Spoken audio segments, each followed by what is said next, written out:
will be continued until all items are complete. Mayor, if you could lead us in the Pledge of Allegiance, and we will follow that by a moment of silence to honor our veterans, members of the armed forces, and first responders. I pledge allegiance to the flag of the United States of America and to the republic for which it stands, one nation, under God, indivisible, with liberty and justice for all.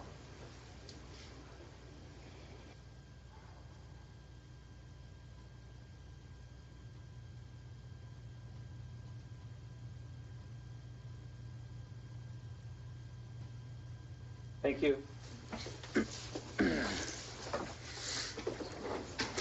All right, while we're getting settled, if everybody can take a look at their cell phones, make sure they are on silent vibrate or powered off, please. And Mayor, do you have any proclamations or awards? I do not tonight, but I know that Commissioner Bellhumer has something that he'd like to lead with. Okay, Commissioner Bellhumer.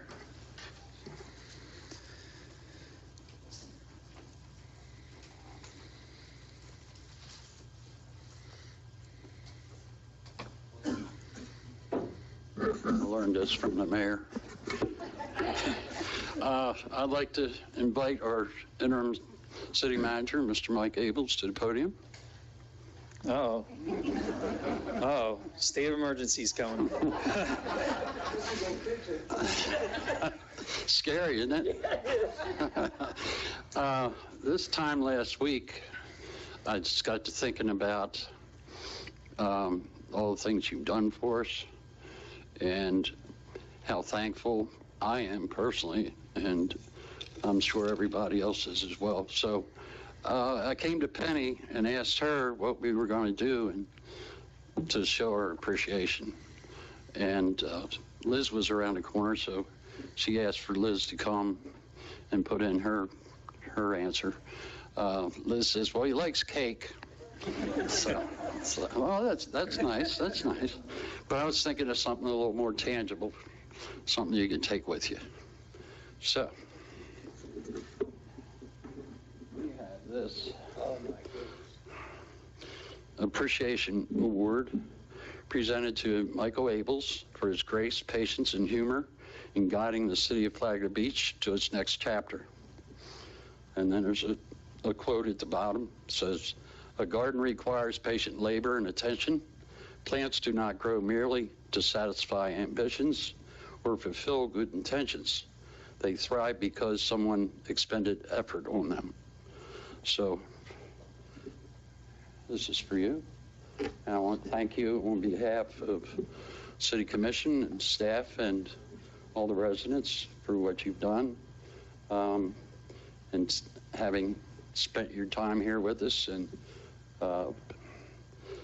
with our challenges. God knows we have our challenges. And gosh, you wore out a chair trying to keep up with everything. So I don't know if you want to say something or.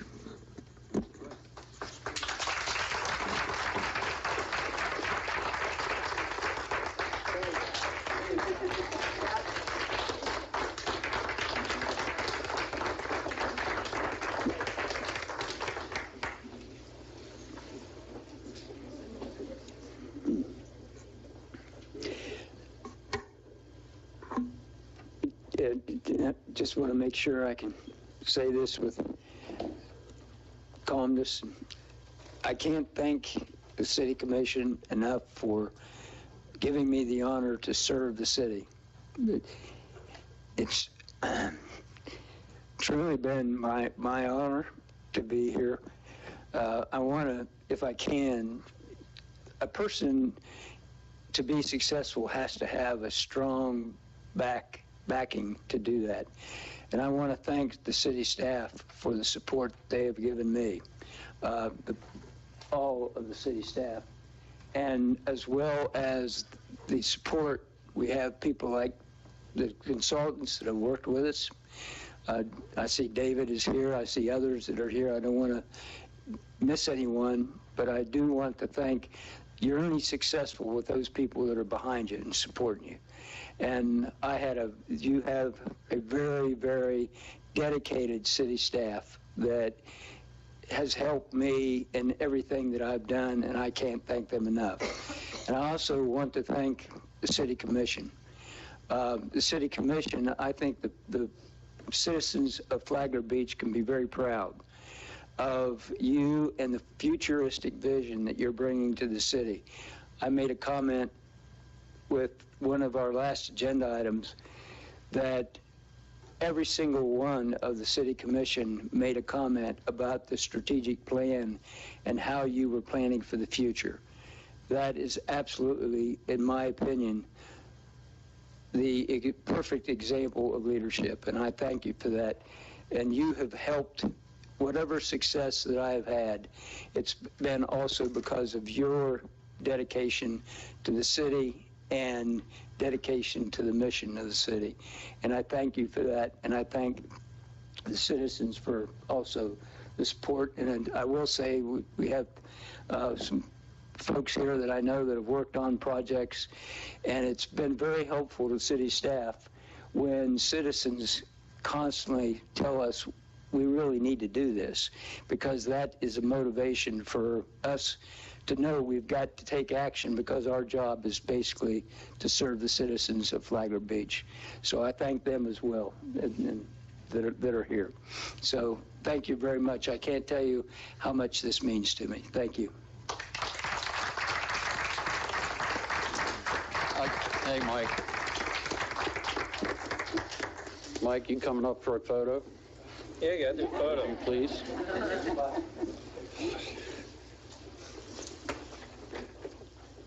And Penny must love you because she's in tears over here. So you have set the bar high for Dale. I can't even see if this is focused or not. There's gonna be about 20 of them. I hope everybody's smiling. All right. Thank you.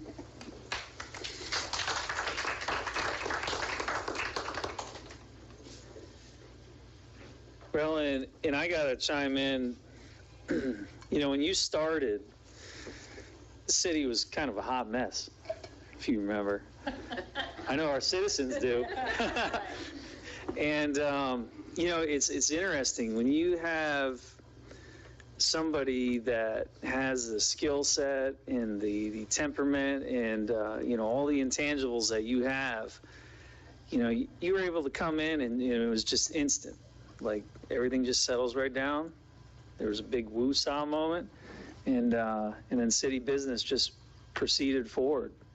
It was like clockwork. And there was no period of, you know, where there was all these stressors and changes and everybody, you know, there was no big pivot. It was just, the seas calmed and then everything just trucked on right forward. It was seamless. And there's not many people that can claim something like that. That's a big deal. And so we're all very appreciative of that, especially us up here, because we get all the flack for it. Did y'all have anything else? I would have said, I said to Mike yesterday, similar to what you said.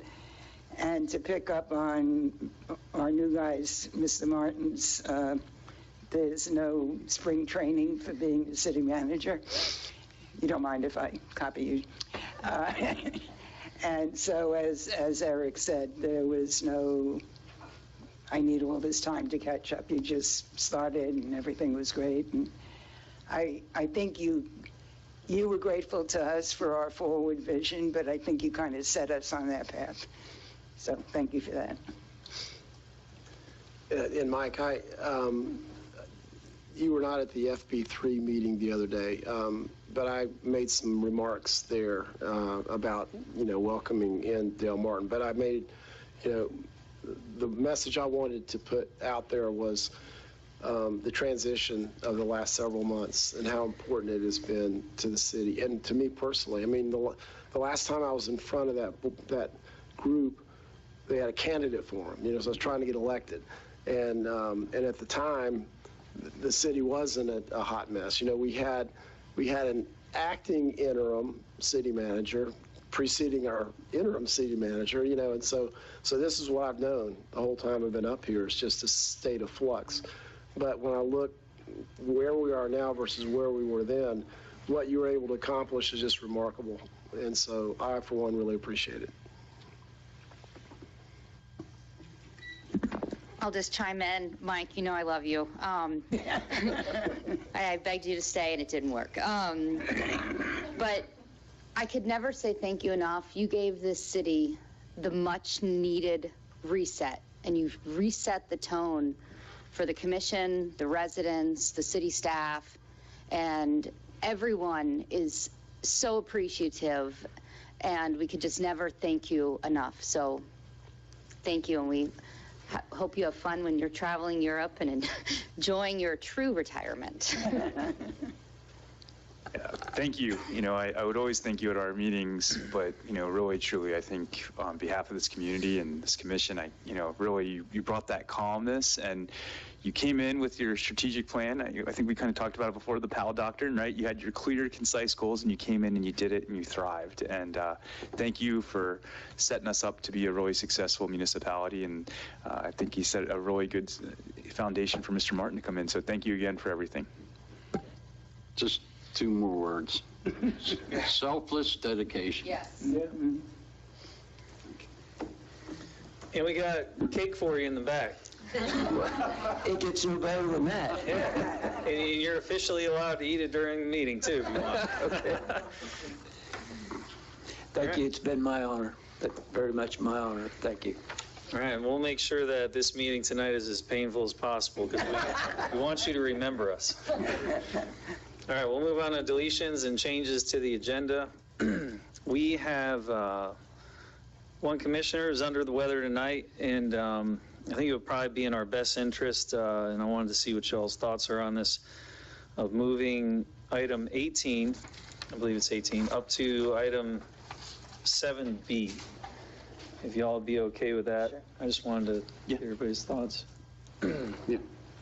Okay, we have a consensus on that. Penny, and you have changes? Yes. Remove the minutes of July 12th. They're not completed. July 12th is out. Okay, any other deletions or changes to the agenda? Given that Commissioner Spradley may not be able to stay, can we move a couple others too? Not that everything isn't important, but, and I know staff is here for things, but the compensation study. 14? Yeah, 14. And 16. And you would like to move them to where? You already did 7A. So we can do 7C and D? Yeah. How do you all feel about that? So item 14 will be 7C. And item 16 will be 7D. Is everybody okay with that? Yes. All right. So y'all have to keep me on track for that one. We'll try. All right, so we're good with that. Any other changes? All right, we'll move on to public comment. I'd like to open this up, public comment for items not on the agenda. Citizens are encouraged to speak, however, comments should be limited to 3 minutes, and please address them to me. And so y'all come up. And just please start with your name and address for the record. Donna Schneider, 2412 South Daytona. The stormwater project is complete, and I told you when it got done I would give you a big yay, so here you go. We get yays and cake. Yays and cake. Susan Price, 2400 South Daytona. I want to thank all of the commission. I want to thank Lee, especially, for keeping me in the loop wherever you are. I want to thank Mr. Abels. We finally saw some light when he started. He has breathed new life into this city. I really appreciate you and everything you've done.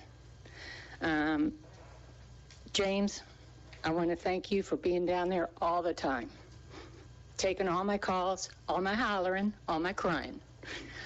during all these storms and so forth. And Mayor Johnston for being down there, again, supporting all the people that needed help way worse than some of us did. You were down there right in the thick of it, you know, helping them clean up and repair their homes. I already thanked Scott Spradley for sitting here for 2 years listening to us and taking the position anyway. And the other commissioners, I just thank you all for everything we've done. We're so glad to finally have this done. You have 3 smiling faces here today, which I know is unusual, but I want to thank the staff, city staff also. It's great to see them out and about. The vac truck is like the best thing ever. And I think everything is on its way up for the city. And it's because of all of the work and teamwork. So thank you very much. All right, anybody else for public comment? Hi, Bob Cunningham, 557 North 10th Street. I just wanted to give an update on a meeting I had with FDOT. A while back, we talked about lowering the speed limit on the bridge. I agree with the chief, just lowering the speed limit isn't safe. I had a meeting set up with FDOT to talk to the folks up there. They said that we need to take that through TPO, and by changing the bridge geometry, they can reduce the speed limit on the bridge, and they can also possibly put in additional lanes. I'm willing to work with Commissioner Sherman, since he's our TPO representative, and work on getting that done. They did say it's probably a 5 to 10 year project, but they will be able to do it and make it safe for cars, for pedestrians, bikes, low speed vehicles, and so on. Just wanted to give you all that update. If you have any questions about it, you want to talk about it, let me know. Okay, thank you. Anyone else for public comment? Anything not on the agenda? All right. Seeing none, we'll close public comment. So we have one item here to respond to. I think that if we were to do anything regarding TPO, it would need to be consensus. Are you all okay with exploring the options for knowledge on potential, things that they might be able to work on the bridge? Just educate ourselves on that. Commissioner Sherman, you're okay with taking that torch? Yes, Mr. Chairman, I am. I will, I never heard back from Colleen regarding, I think all of you all were CC'd in that email, kind of some of those action items that we kind of had discussed originally. We didn't have a meeting this past month, just I think due to the summer holiday, but we do have a meeting scheduled for the last week of August. It'll be that Wednesday before our meeting, so I should have some sort of update, but I will work with Mr. Cunningham and put something together and maybe even eventually get something maybe on the agenda, so then once we have like a formulated plan and I speak with the TPO, maybe I can try to get that their executive director over here as well to maybe talk about that a little bit more. Yeah, and that appears to be a long-term thing, so it might be a little while on that. Okay, well, that wraps up public comment, and we will move on to consent agenda, which is revised a little bit, so it's approved the regular meeting minutes of the special meeting July 14th and the workshop meeting minutes of July 19th, 2023. Does everybody have a copy of them and review them? Motion to approve the 2 sets of minutes. Second motion. A motion, a second. I'll open this up to public comment. Any members of the public wish to speak on consent agenda? And seeing no one will close public comment. All in favor, please say aye. Aye. Any opposed? Motion passes unanimous. So we will move to presentation of the impact fee study. And City Manager, do you want to intro this?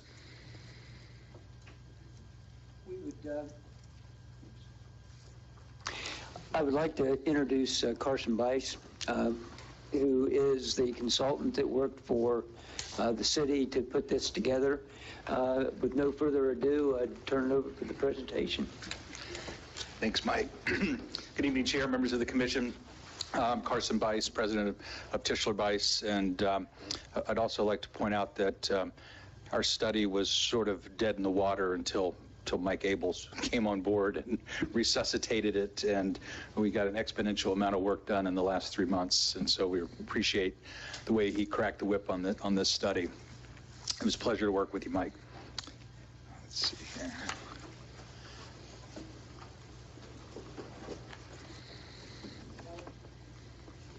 I did. Oh, there we go. Okay. Maybe it takes a minute. Okay. So a little bit about us. Tischler Bice, we're based in Bethesda, Maryland, and Boise, Idaho, and we're the national leader in conducting impact fees for local governments. We've done more impact fee work than anybody in the country, and we've certainly done a lot of work here in the state of Florida, as evidenced by this slide. A little bit about impact fees. They are a one-time payment designed to offset new developments' impacts on your infrastructure systems. We can't use the fees for operations, maintenance, or replacement. We have to account for the money separately. It's one way to think about impact fees is it's essentially a contract with the development community, and by accepting that first dollar of impact fee revenue, the city has committed itself to providing a certain amount of infrastructure over a 10-year period. It's not a tax, and the reason I mentioned that is I can't tell you how many meetings I've been to around the country where somebody refers to an impact fee as a tax on new development, and I think it's important to understand the difference between a fee and a tax. A tax is primarily revenue raising in nature. A fee is typically designed to cover the cost of something. For instance, your building permit fees are designed to cover the cost of the review of the building permit. With impact fees, we have to meet 3 prongs of a legal test. We have to show nexus or need. And so the study tells a story that development has occurred in the city, that development or redevelopment is likely to occur in the future. And if we want to maintain current levels of service as a community, then we're going to need to expand the infrastructure systems in order to accommodate growth and redevelopment. We also have to show proportionality. And so that's why you'll see the fee tables are allocated to different types of residential uses. In the case of Flagler Beach, we're doing it by size of home, which includes the different bands of square footage. You will also see the non-residential fee schedule by different types of land uses because, for instance, if we're talking about transportation, which we didn't do a transportation fee for the city, you would know that retail generates more trips than office, and office generates more trips than industrial, and so the fee has to be commensurate with that demand. And with the other fees that we did for the city, these different types of non-residential uses have different employment densities per 1,000 square feet. We also have to show benefit, and we show benefit 2 ways. One is through the timing of the expenditure, meaning that the city just can't collect this money and sit on it for 10 or 15 or 20 years and not spend it. We have to spend the money in a timely fashion in order for the fee payer to receive a benefit for that fee paid. The second way we show benefit is through geography. In a community the size of Flagler Beach, you're small enough that we don't have to get into what we call collection and expenditure zones or benefit areas because you're small enough that you're providing a citywide level of service, and so we don't have to set up those types of zones.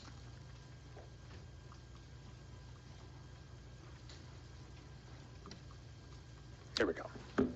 So in most states that impact fees are legal, they're governed by an impact fee statute or enabling legislation. The state of Florida is no exception to that. There were some recent changes. I think it was 2 years ago. I'm losing track of time in my old age, but essentially the new legislation limits the amount for which a jurisdiction can increase the fees. So if the increase is not more than 25%, the jurisdiction has to do it in 2 equal annual increments. If you increase between 25 and 50%, you have to do it within 4 equal increments, or in other words, a 4-year period.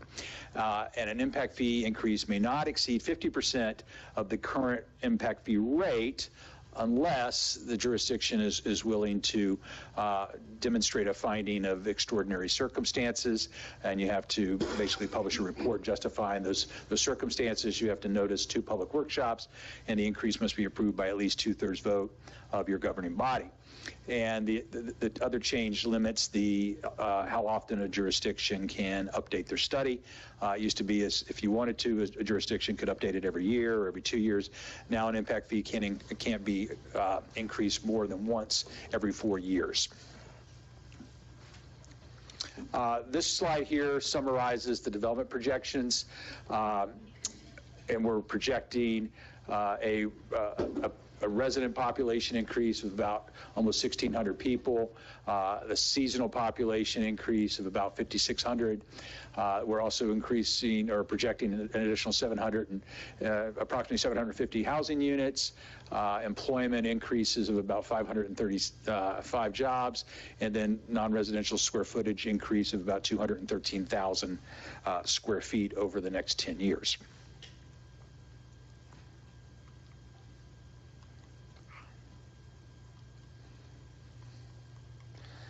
Do I need to point this at something? There it is. Okay. I want to make sure I didn't skip over anything. Okay, no, okay. Okay, so here is the maximum supportable impact fee schedule for the non-utility impact fees. You can see here we calculated fees for library, parks and recreation, fire, and police services. You're also allowed in the state of Florida to adopt an administrative charge, which covers your overhead costs related to implementing a fee or an impact fee program. It's important to note that because the city currently does not have library, parks and rec, fire, and police impact fees, that you're not limited by this 25 or 50% limit. You can just adopt those because you don't have them. And so you can see here we've done it by size of house. So we did a demographic analysis that looked at the census data and linked it to the assessor's data by size of house, so that we know that as the size of a house increases, that the number of people increase as well.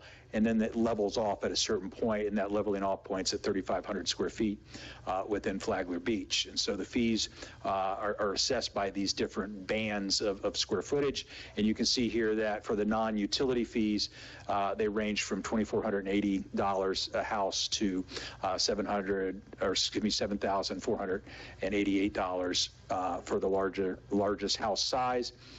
For the non-residential fees, commercial has the largest fee. It is at basically almost $4,200 per 1,000 square feet, followed by institutional uses at $2,581 per 1,000 square feet.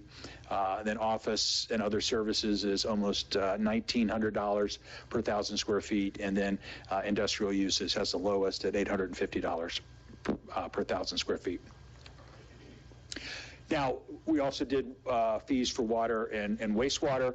The city's current impact fee ordinance assesses these fees based on what's in the business called various things: equivalent residential unit, equivalent dwelling unit. You guys call it equivalent living unit, and essentially that is it's an estimation or a calculation of what the typical single-family house uses. Then that fee per equivalent living unit is then assessed for other uses based on the number of fixtures, which is set up in the city code. And so the current impact fees, which you do have currently for water and wastewater, are $2,509 per EOU for water and $3,083 for wastewater.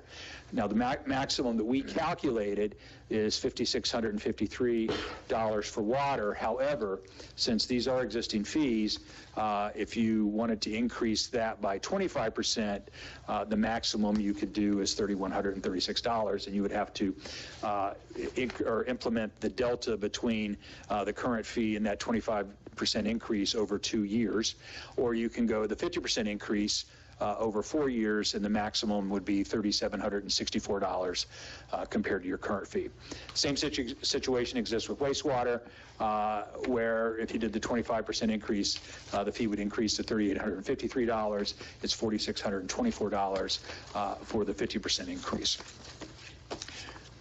And finally, everyone is always interested when we do an impact fee study in terms of, well, if we were to adopt this fee schedule, where does that put us relative to our neighboring jurisdictions or who we may consider to be our peer communities?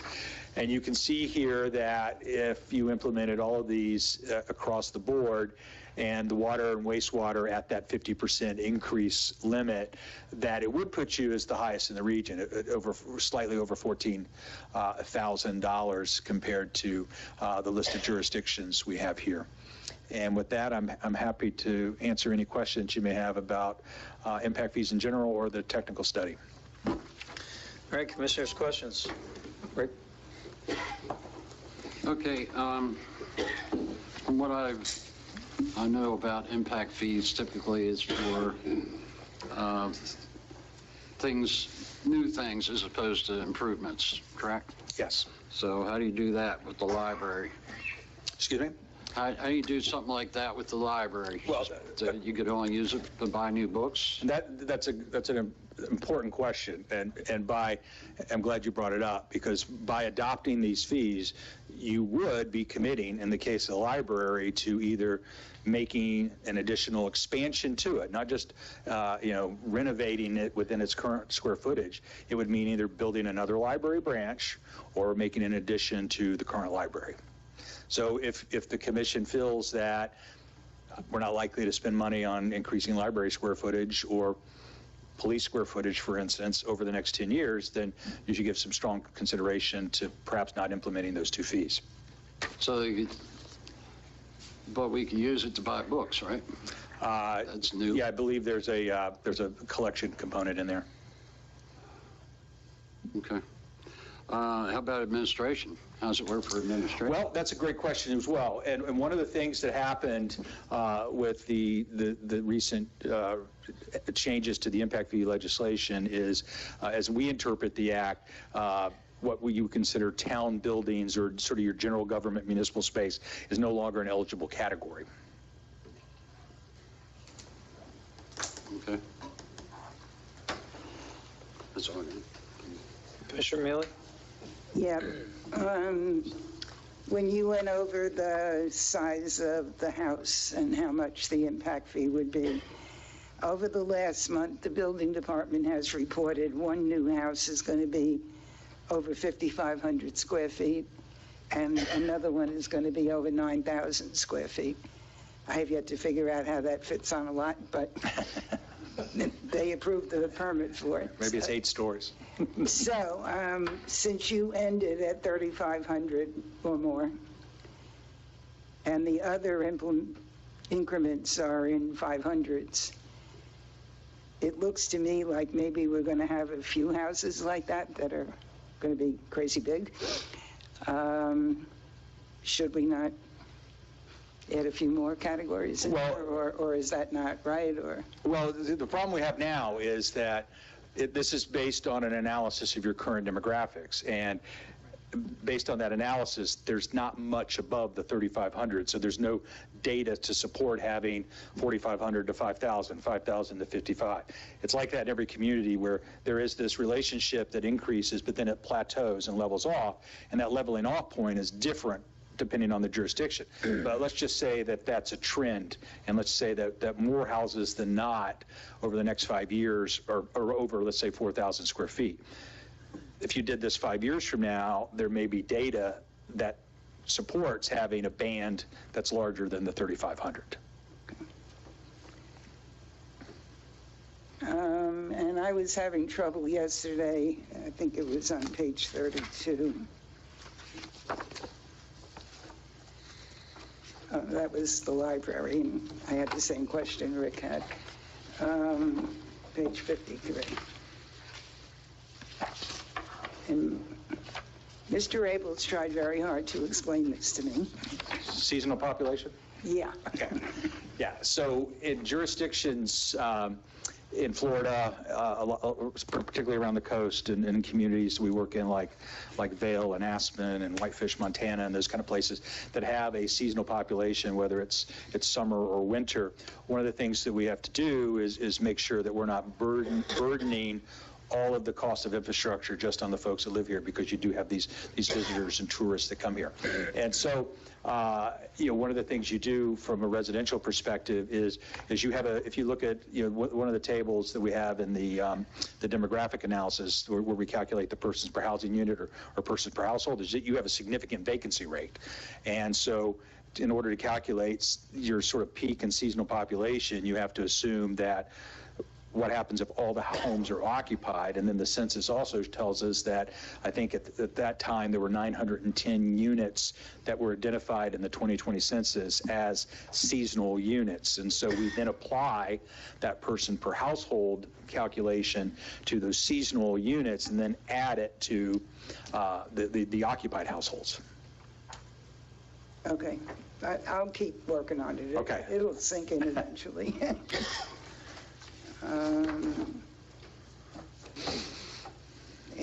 Okay, I'm done. Commissioner Thank Sherman. Can you kind of go over the wastewater impact fee again? I just want to make sure, because we're building a wastewater treatment facility now. Does that, I guess it's more of like a legal maybe part, could we technically with these impact fees use that towards our new wastewater treatment facility, or being that we've already kind of have that in place, we couldn't use those fees to help pay, some. Your impact fees are for future development, so it would be future, but you're going to have other projects that come up on that. So yes, you're going to end up using impact fees on that plant, not on what you're planning right now. Okay, that's my question. Because what you're planning right now is for your existing development. Okay, thank you. I think one example is we're building the wastewater treatment plant, but a future project is we have to get out of the intercoastal, so you get into different things like that. I don't know if that's fair game for that. So that would be a future expansion. Any other questions or comments? Yeah, I did have another question. We don't talk about school impact fees because we don't have any schools. Right. And I know you said that we can't raise it more than 25%. 50%. 50, well, yeah, but at 25% increments. Right. One of the new developments has made an agreement with the school board that they're going to build, I forget now if it's close to 200 new homes or somewhere in that neighborhood. They're going to build 38 first. And so they're only going to pay the impact fee on those first 38. Does that sound legitimate? They did the They're reserving capacity. It's a capacity reservation agreement is what they're doing. Okay. So eventually the entire impact fee gets paid, but what they're doing by that is reserving the capacity so that they know that they can build that. Yeah. Because with school capacity particularly, the capacity flows as soon as you're competing with other developments for that capacity in the school. And once the capacity hits zero, there's no more development. So that's why that's part of the reason. It may be to lock in rates, but no, capacity reservations. Lock in rates. Okay, thank you. Mm-hmm. Any other questions or comments? I was talking with the city manager, and there was a recommendation made that, no action is taken this evening on this, that this gets held for the new city manager to formulate some suggestions that will then get brought back forward for then us to make some decisions on. And city manager, are you okay with that? I think that would be a very good decision. Give the commission time to work with the new manager and determine what path you're going to take in order to which fees to implement. And he also felt that because he accomplished everything, that we need to have some work for the new guy. That's unfair. Okay, so any other questions or comments on this? And there's no action. It was very interesting reading. Okay, now we're not doing action on this. Normally we would not have public comment, but I do, because this is what it is, I will open up to public comment if any members of the public do wish to speak on the actual presentation. All right, seeing no one will close public comment. No They all action have needed. houses already, so. Right. Okay, and then we will move on to 7B, which is item 18, and that is discussion of possible action regarding the contract for the city manager's position. Drew. Do you have it in front of you? If there's questions, I'm happy to answer them, but I've spoken to each of you individually, so I think I've answered the questions you have so far. I'm happy to answer any questions you might have. We don't have it in front of us. No, we don't have copies. On the packet. Did you send it to me? I don't know. I haven't been on email today. I'll do that back since this morning.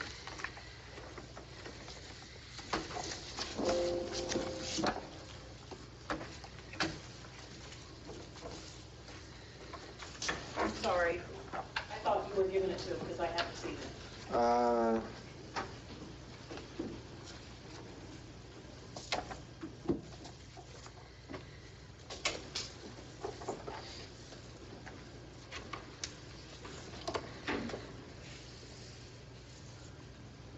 Or if you want, Drew, if it would make it easier, we can hold this and come back to Let's it. go ahead, let me go ahead and do this. What I'm gonna do is I'm just gonna send it to Penny. And we can do Print it another out. one while she's making the copies. Penny, would that work for you if we moved on? All right, 7C. Approve compensation study and salary adjustments for police and fire department employees in compliance with the updated Evergreen study. City Manager.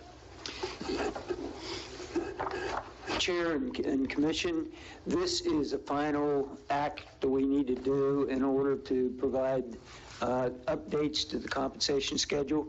As I mentioned at the last meeting, we would come into two increments tonight. One is the general compensation schedule, which our Liz Mathis, our HR director, will talk to you about. This is the police and fire study that we had to break away from the compensation schedule because of the difference in market conditions. So there is an adjustment in this for the two deputy chiefs in police and fire, as well as property and evidence technician, as well as one lieutenant, a special incentive in the fire department. So the total cost would be roughly $25,000.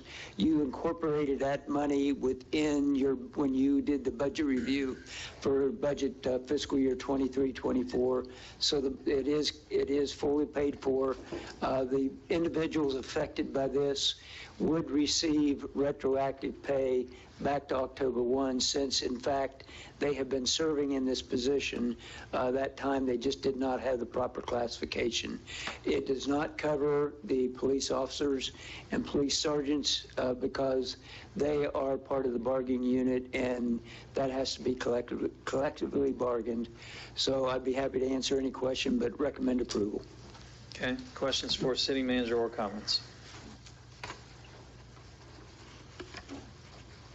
So Go ahead. So the official titles of our now lieutenants are going to be deputies, deputy chiefs?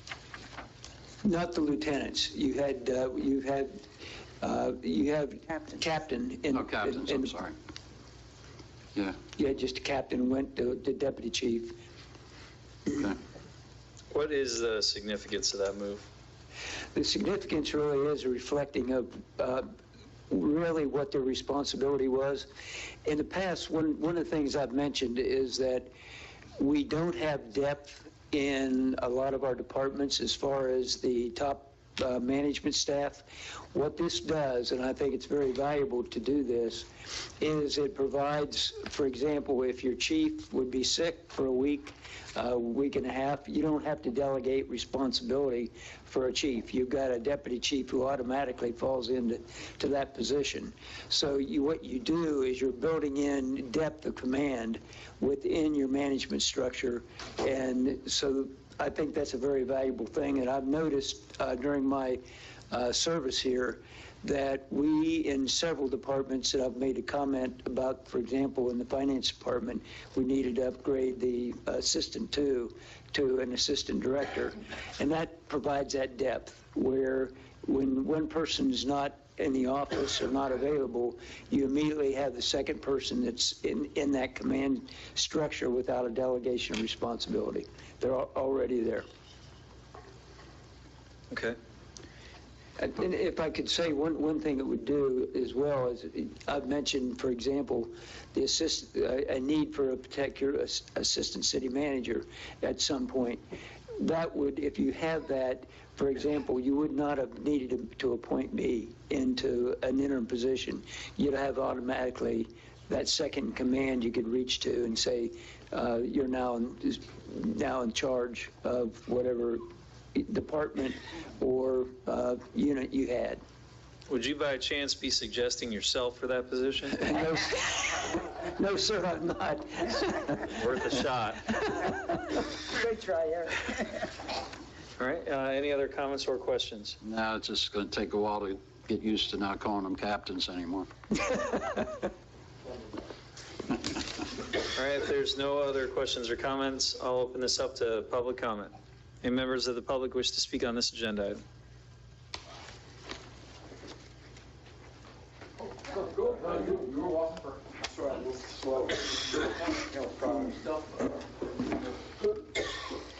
Captain Blanchett, or Deputy Chief Blanchett, I don't know which right now. On February 23rd, I stood up at this very podium and identified some discrepancies and some wrongs with the pay and how it was allocated. Unbeknownst to me, Mr. Abels was in the audience. And while Mr. Abels has been here, he has displayed some very noble characteristics, two of which I'd like to point out. One was he actively listened. And the second one is that when he heard a problem, he did something about it. He stepped up to the plate and made it one of his 3 priorities to fix this problem. And because of that, Mr. Abels, you changed lives. But it goes a little further than that, because you changed their families' lives for the far better. And for that, sir, you have my ultimate respect, and I thank you for that. But I can't just thank Mr. Abels. I have to thank all of you, because it was your willingness to listen. It is your willingness to understand and take your time to study this problem and help and go on Mr. Abels' recommendation and fix this issue. So the thanks is equally yours as well.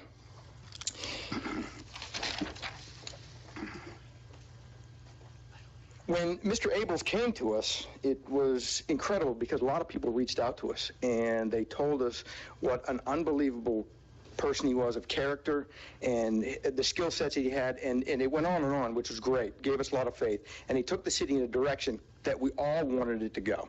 And unfortunately, despite many of us asking him to stay, he is leaving. But I will also say this, a lot of people have reached out about you, Mr. Martin, and they said that you two are very much alike. And I have full faith that you can continue, when the baton is passed, to carry this city in a direction that we all want it to go. So I thank you for coming here as well. So, Mr. Abels, again, you have my ultimate respect. I thank you. To the dais, thank you for your open ears and for listening and for helping correct this problem. Liz, thank you very much for all of your hard work. I know this hasn't been easy, so thank you all. Okay. Anyone else for public comment? Yeah, I'm just really happy to see that we're now putting people as deputy chiefs. They do the job, they deserve it, the title, they deserve the compensation. I'd like to see more deputies, deputy city manager, assistant city manager, whatever. We need to increase that depth. HR, we have one person, she needs some help there, and she needs a deputy. So when somebody is out, the next person can move right in and keep things moving along. Hope you all will do that. All right. Any other members of the public wish to speak on this agenda item? All right, seeing no one, we'll close public comment. And further comments or discussion? I was going to make a motion. I make a motion to approve the compensation study and salary adjustments for police and fire department. I'll second the motion. All right, we have a motion and a second. All in favor, please say aye. Aye. Aye. Any opposed? Motion passes unanimous. All right, and we will go back to 7B. Now you have it in front of you. Sorry, I'm sorry. We forgive you. All right, so what questions or comments do we have for Drew? Well, if you kind of go over what you said over the phone, I think for the public. Sure. So like we've had in the past, we've got initial term of 3 years. After that, it goes to just revolving 1 year. So it renews automatically for 1 year after the initial first 3-year term. So 3 years, then 1 year automatic renewals unless either party tells the other party they don't want to renew anymore. Compensation will start at $156,000, but on October 1, 2023, that number will go to $165,000 automatically, no further action needed. So on October 1, there is that automatic bump up to $165,000. The health, disability, life insurance benefits will be the same as provided to other employees of the city. Section 5, you see the vacation, annual leave, and sick leave. Generally, the accrual rate is 120 hours per year of vacation and then 8 hours per month of sick. But just as we've done with the previous city managers, because so that he doesn't come in cold with 0 time to use, he is starting this year with 40 hours of annual leave, so a week's worth of vacation and 32 hours of sick. No vacations. He already has one planned, so that was a deal point. That was important. Automobile allowance, again, like we've done in previous contracts, it's the IRS standard mileage reimbursed for mileage. In the event, like we've talked about in the past, if in the event that there is more travel comes into the position, you could consider, a car allowance or something other than that, but right now it's just standard mileage. Retirement benefits will participate in the retirement plan that the city currently has. Section 8, professional development dues and subscriptions. The one change from prior contracts you've seen is Mr. Martin. He has a civic organization that he's a member of, as you may have heard him say, and he said to me several times that he earned his membership in that one, and he'll pay that one on his own.